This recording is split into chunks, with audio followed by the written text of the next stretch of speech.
কিনো হ'ল শুনিছো পঢ়াবোৰে নিগল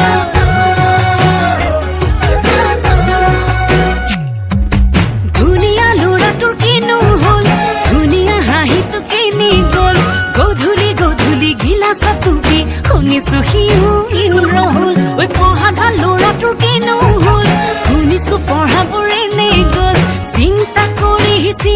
কৰি জতা ধাৰি শিৱ হ'ল ঐ